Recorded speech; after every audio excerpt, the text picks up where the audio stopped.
एक गेम थी, उसका नाम था जीमोड। आपने इस गेम को जरूर खेला होगा और आपने कुछ अजीब सी दिखने वाले गन से नेक्स्ट बॉट को स्पॉन भी किया होगा, सही ना? तो जी दोस्तों, आज हम बात कर रहे हैं garage mode, I mean G mode, mobile online और पीसी गेम की। सबसे पहले आपको एक प्यारा सा लाइक बटन दिखेगा, उस पर ठोक के ही वीडियो देख दो। अगर मज़ा नहीं आए तो कमेंट में कुछ भी डाल के चले जाओ। तो आते हैं इस टॉपिक पर वापस। तो बात थी 2006 की, जब वहाँ पे दो गेम मेकिंग के ओनर और एक नौकर थे। एक दिन क्या हुआ, गेमिंग नौकर उस गेमर ओनर के नौकर को उसे गेम बनाने की कहानी सुनाने के लिए बोले। फिर वो नौकर उसे सारी कहानी बताता है।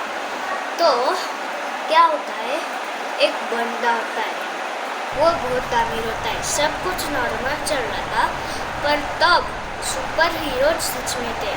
और जब वो जाने लगता है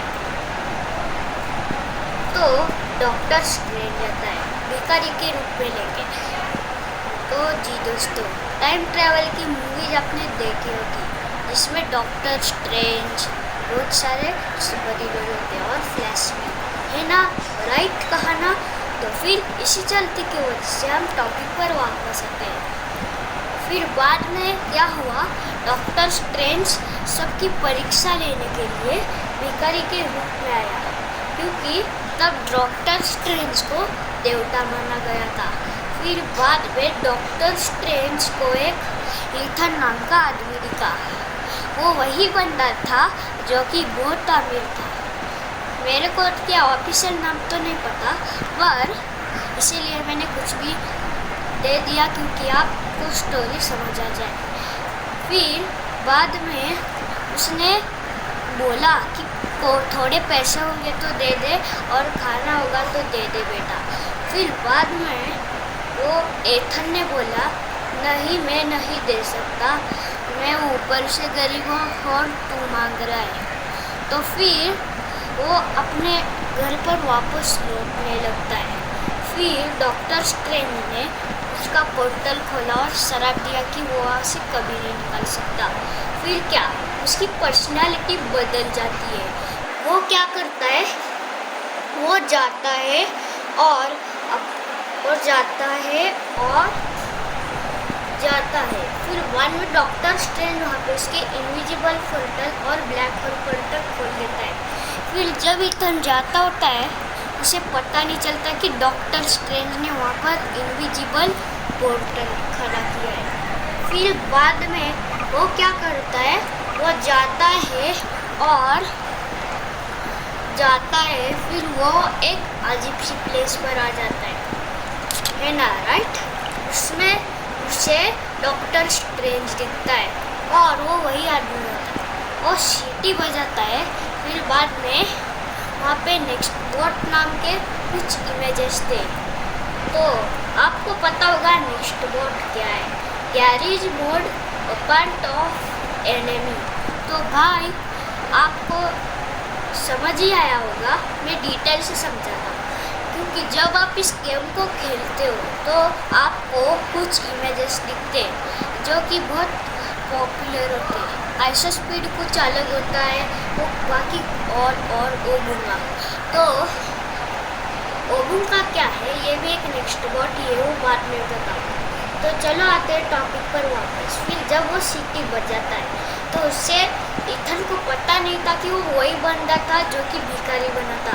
तो वो क्या करता है, वहाँ पे जाता है और जाने के बाद डॉक्टर स्ट्रेंज जाता है और उसे बोलता है कि तुम यहाँ से कभी नहीं निकल सकते, मेरा प्रॉमिस, अगर तुमने निकल के दिखा दिया तो मैं तुम्हें 1080 लाख बिलियन डॉलर्स दूंगा। तो फिर क्या, वो जाता है और जब वो एस्केप करने की सोचता है कूद के, तो वो नहीं कर पाता, क्योंकि डॉक्टर स्ट्रेंज में यहाँ पे इनविजिबल दीवार लगा हुई थी और इनविजिबल पोर्टल भी। और जब वो पोर्टल में जाने वाला था तो डॉक्टर स्ट्रेंज उसके सामने एक फील्ड कर लेता है। फिर अभी शुरू होती है स्टोरी। फिर बाद में जब डेवलपर को ये पता चलता है ये कहानी के बारे में, तो उन्होंने एक गेम बनाई। उनका नाम था, डेवलपर का नाम था गैरी जीथन। तो उन्होंने बोला कि हमको एक गेम बनानी चाहिए, जो कि 2006 सैंडबॉक्स गेम थी। फिर इसीलिए इस चलते के वजह उन्होंने इस वर्जन को पीसी वर्जन में बदल दिया। पीसी वर्जन में उन्होंने बदल दिया इसीलिए क्योंकि मोबाइल पर खेले तो उन्होंने उसे 100 GB कर दिया था, 100 नहीं पूरे 600 GB, जिससे एक आदमी का पर्दा पास हो जाता है। पर उन्होंने बोला कि मैं 100 GB ऑनलाइन कर दूँगा। इसीलिए फिर जब उन्होंने एक गेम बनाई तो हर एक इसको खरीदा है और विकिपीडिया में से माना जाता है कि ये Gmod 2006 की सैंडबॉक्स गेम है और आप इसे पीसी में या फिर एपीके इंस्टॉल करके मोबाइल में खेल सकते हो। तो यही थी वो पूरी स्टोरी। तो मिलते हैं नेक्स्ट वीडियो में। जय जिनेंद्र, बाय बाय, अल्लाह हाफिज, खुदा।